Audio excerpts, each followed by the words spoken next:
चुनाव के दौरान कभी आपने एक खास बात पर गौर किया है? जब भारत में चुनाव होने वाले होते हैं तब हर पार्टी विकास की बात करती है, हर पार्टी देश को आगे ले जाने की बात करती है। लेकिन जब चुनाव नजदीक आते हैं तब ये विकास कहीं न कहीं हिंदू मुसलमान और जातिवाद की तरफ हो जाता है। तब कोई भी विकास की बात नहीं करता। ऐसा लगता है कि तब तो विकास गुमशुदा हो गया है, उसे कोई ढूंढना भी नहीं चाहता। और कहीं ना कहीं आज के समय में देश में यही हो रहा है। हर कोई अपनी राजनीति को चमकाने के लिए देश में हिंदू मुसलमान कर रहा है, जातिवाद की राजनीति चली जा रही है। हर कोई अपने वोट बैंक को साधने के लिए हर समुदाय से एक समुदाय को अपने पक्ष में लाकर बस उसी की राजनीति कर रहा है। देश के विकास की तो कोई बात ही नहीं कर रहा। इस चुनाव में भी आपने हिंदू मुसलमान, पाकिस्तान, अब्बाजान, जिन्ना, ये सब सुना होगा। लेकिन कभी आपने इस बात पर गौर की है कि देश में हिंदू मुसलमान की राजनीति शुरू कब से हुई, इसकी नींव कब से रखी गई, यानी कि इसकी जो पूरी जमीन है उसे कब से तैयार किया गया? अगर नहीं मालूम तो आज हम आपको इस पूरी वीडियो में बताएंगे कि कब से हिंदू मुसलमान देश के अंदर किया जा रहा है और किस तरह से इसको राजनीति का हिस्सा बनाकर इससे खूब राजनीति चमकाई जाती है। जी हाँ, नमस्कार, मैं मंजू रुधियाल और आप सभी का स्वागत है सॉलिड संचार में।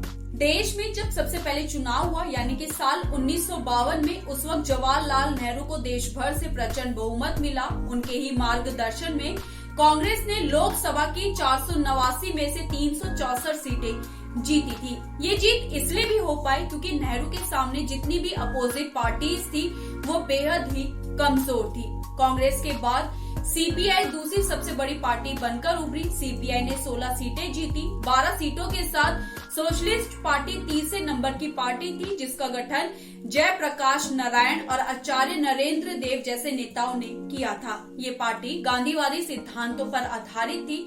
इसके अलावा नेहरू के सहयोगी रहे जेबी कृपलानी ने भी किसान मजदूर प्रजा पार्टी बनाई, जो 145 सीटों में से सिर्फ 9 सीटें ही जीत पाई। यहाँ पर हम आपको ये भी बता दें, शायद आप में से बहुत कम लोगों को इस बात की जानकारी होगी कि उस वक्त डॉक्टर भीमराव अंबेडकर भी नेहरू के खिलाफ चुनाव लड़ रहे थे। उन्होंने शेड्यूल्ड कास्ट फेडरेशन नाम की पार्टी बनाई थी, जिसने देश भर के 10 राज्यों में 35 सीटों पर चुनाव लड़ा। लेकिन उनकी पार्टी को केवल 2 सीटें ही मिल पाई। हैरानी की बात तो ये है कि खुद अंबेडकर बॉम्बे लोकसभा सीट से चुनाव हार गए थे और चौथे नंबर पर रहे।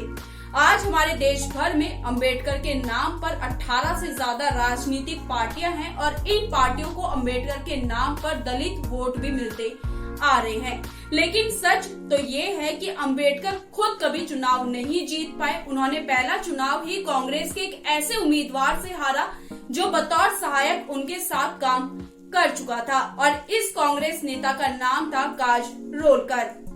वहीं इसी के साथ श्याम प्रसाद मुखर्जी के मार्गदर्शन में भारतीय जनसंघ ने भी 94 लोकसभा सीटों पर चुनाव लड़ा था, जिसमें से उन्हें केवल 3 सीटें ही मिल पाई और साल 1980 में यही पार्टी बीजेपी बनी और आज लोकसभा में बीजेपी के पास पूर्ण बहुमत है।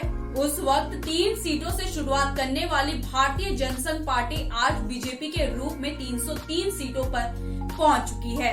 आपने अक्सर हमारे देश के विपक्षी नेताओं को ये कहते हुए तो जरूर सुना होगा कि आजकल के चुनावों में सांप्रदायिक ध्रुवीकरण, हिंदू मुसलमान और दलितों का मुद्दा उठाया जाता है, लेकिन वैसा पहले नहीं था।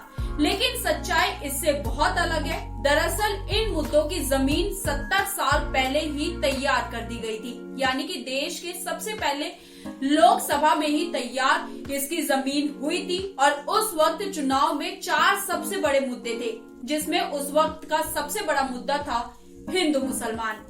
भारत पाकिस्तान के बंटवारे के बाद से ही देश के अंदर हिंदू मुसलमान को लेकर बहस छिड़ी हुई थी और जैसे ही चुनाव नजदीक आए हर नेता ने इस पर खूब राजनीति की।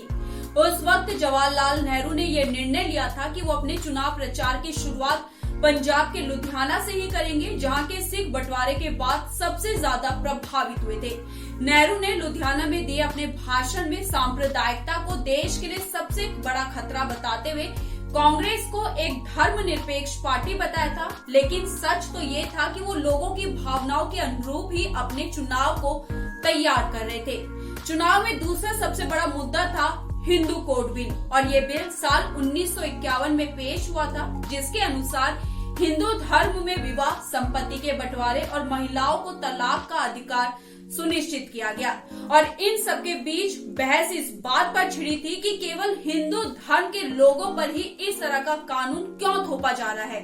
जब देश धर्मनिरपेक्ष है तो मुसलमानों के लिए कभी भी कोई भी बिल या कानून क्यों नहीं लाया गया। ये सारी बहस चुनाव से पहले की चल रही थी और इसी को देखते हुए नेहरू ने इस बिल को टाल दिया, जिससे नाराज होकर उस वक्त के कानून मंत्री डॉक्टर भीमराव अंबेडकर ने इस्तीफा दे दिया। उस वक्त मुसलमानों ने कांग्रेस को इसलिए वोट दिया था क्योंकि उन्हें नेहरू पर भरोसा था कि वो उनके लिए कोई भी ऐसा बिल नहीं लेकर आएंगे, और हिंदुओं ने इस उम्मीद में वोट दिया कि नेहरू ने एक बार इस बिल को टाल दिया है और वो दोबारा से इसे संसद में पेश नहीं करेंगे।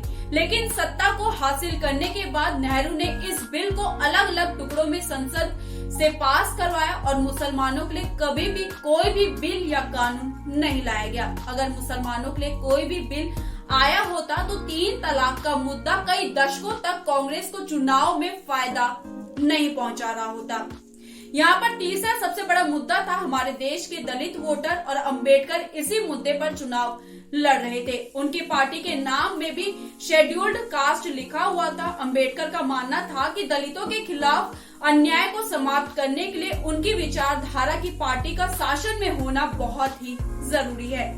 वो ये भी मानते थे कि कांग्रेस की नीतियां दलितों को ज्यादा लाभ नहीं पहुंचा सकती। इसके अलावा उस समय भुखमरी, गरीबी, रोजगार जैसे मुद्दे काफी चर्चा में थे। जैसे जयप्रकाश नारायण की सोशलिस्ट पार्टी चाहती थी कि देश को कृषि आधारित अर्थव्यवस्था को मजबूत बनाना चाहिए और गांव को समृद्ध बनाना चाहिए, लेकिन कांग्रेस औद्योगिक बदलाव के पक्ष में थी। और कहीं न कहीं ये जितनी भी पार्टी थी जिन्होंने सबसे पहले चुनाव लड़ा था, वो अलग अलग मुद्दों से देश को चलाना चाहती थी, यानी कि अपने हिसाब से देश को चलाना चाहती थी। लेकिन आज तक जो सबसे बड़ा मुद्दा रहा है वो रहा है हिंदू मुसलमान और जातिवाद, जिसकी जमीन 70 साल पहले यानी कि सबसे पहले लोकसभा के चुनाव में ही तैयार कर दी गई थी। आपकी राय क्या है देश की राजनीति को लेकर, वो हमारे कमेंट बॉक्स में लिखना ना भूलेगा, और साथ ही हमारी स्टोरी को ज्यादा से ज्यादा शेयर कीजिए।